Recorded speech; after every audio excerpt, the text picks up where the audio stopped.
Hello everyone.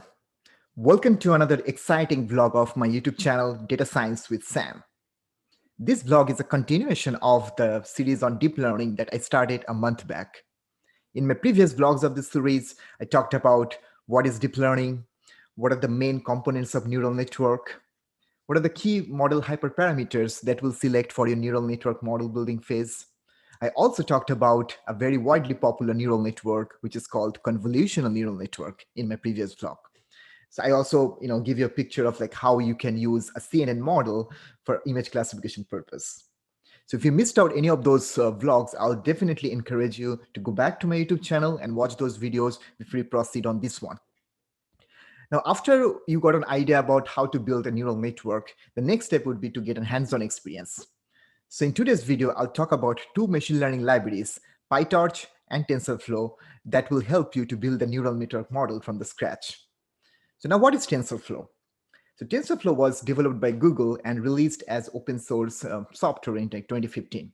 It grew out of like Google's homegrown library, which was kind of refactored and optimized for production purpose. And when TensorFlow got released in 2015, that time it was one of the main machine learning library people are using to build neural network model. Then the situation got changed in 2016 when Facebook released their open source library, PyTorch. So as soon as Facebook released the PyTorch, it started gaining popularity because for Python programmers, they found it easier to use PyTorch than TensorFlow. So that's kind of pushed TensorFlow a little behind in that competition. So eventually TensorFlow came back with a different version 2.0 in 2019, and that helped them to gain a little bit of popularity. So the 2.0 actually had a less features. You have to write less code to get done with the numerical operation on data. But however, both the libraries have tons of features to integrate with the different APIs. I mean, they can run on different cloud platforms. So, I mean, in reality, you can use both the softwares, both the libraries based on whichever you are comfortable with. So now let's find out what are the main differences of these two machine learning libraries. So let's check out in the next section, and don't forget to like this video and subscribe to my channel because more exciting vlogs on PyTorch, TensorFlow, and other machine learning libraries are forthcoming. And you get a more hands-on experience on how you can write code to build your neural network model from the scratch. Okay, so let's go to the next section to find out what are the key differences between these two libraries. Now let's talk about the key differences between PyTorch and TensorFlow. So first one, TensorFlow works on a static graph concept. That means the user first has to define the computation graph of the model.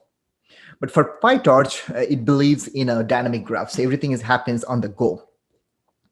The next one is in TensorFlow, the user actually has to define the debugger function, whether it's TF debugger or any other variables. It needs to explicitly has to be selected for debugging function. But for PyTorch, the user does not require any sort of learning mechanism to make the debugger work. In terms of coverage, TensorFlow supports higher level of functionalities, whereas for PyTorch, it actually has very fewer features. When it comes to integration of NumPy, so PyTorch is more capable of using the NumPy functions. So a lot of Python programmers find it very easy to use PyTorch because they can easily incorporate all the NumPy functions for numerical operations.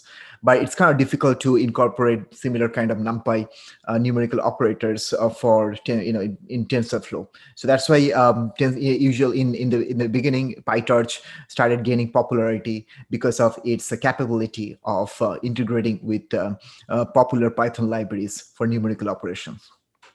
The next difference is, so a lot of coding languages could be integrated easily with TensorFlow, like C++ and Java API could be easily executable on the TensorFlow platform. But PyTorch has a limited capability to integrate with other programming language. In terms of configuration setting, for TensorFlow, a user does not require to specify anything since the default configuration settings are already set in the machine library platform or environment. Whereas for PyTorch, the user needs to explicitly set the CPU capacity or a device capacity if they have the pseudo is enabled explicitly. So if for PyTorch, if a user use that pseudo functionality, so in that case they have to explicitly mention the configuration setting. But for TensorFlow, everything has been set default, which is also kind of difficult. So if you want to enhance the capacity of your cloud platform, so and if you want to if you want your TensorFlow library to harness the maximum throughput from your environment, it's difficult to scale that functionality in TensorFlow. Whereas for PyTorch, it's easy to make it scalable, and so that it can harness the maximum power of the cloud environment where you're running your machine learning function. So that's all. So these are the main differences of PyTorch and TensorFlow. Now let's check out that how you can perform a simple numerical operation like multiplication function using these two programming machine learning library. The basic data structure of TensorFlow and PyTorch is nothing but tensor. But so how you perform the numerical operation on tensor using these two libraries? So they have a little different operation practice when you perform any sort of like a multiplication, subtraction, or division numerical on that tensor. So let's find out. So as you can see on the left side, it's giving you a programming example of how you can perform a numerical operation such as multiplication on two tensors. For example, here what you're doing is you're importing the TensorFlow object first from the TensorFlow library. Then you're defining x and y variables or tensors in a form of list. And then after that, you are using TensorFlow's inbuilt multiply function to perform that numerical operation. And then you produce the output. Whereas in PyTorch, if you see here, we are importing the torch library first, as well as we are also importing the NumPy feature. The reason actually we are importing the NumPy feature, because in certain case, we may have to convert our tensor object into a NumPy feature, so it could be easily integrated with other Python functionalities. So like here, what we are doing in PyTorch, we're converting the x and y into a NumPy. We're actually forming the NumPy array using the NumPy feature. Then after that, we are using torch multiple functions to perform the element-wise multiplication. So here, before we perform the multiplication, we also need to ensure that we are converting the NumPy object into torch object before we apply that function. The reason we have to do that, because the torch, any sort of torch functionality usually won't work on NumPy object. So in that scenario, we have to basically convert the NumPy object into torch functionality before you perform any sort of numerical operation. However, after you get done with the after you get done with the operation, you have this output record stored in M. So M is more of like a torch object. So now if you don't want to produce output in a form of a tensor or torch object, what you can do is that you can convert into a NumPy format using m.numpy function, and your output will look like this. So you can see that even if the values are same, but the output is different in between TensorFlow and PyTorch.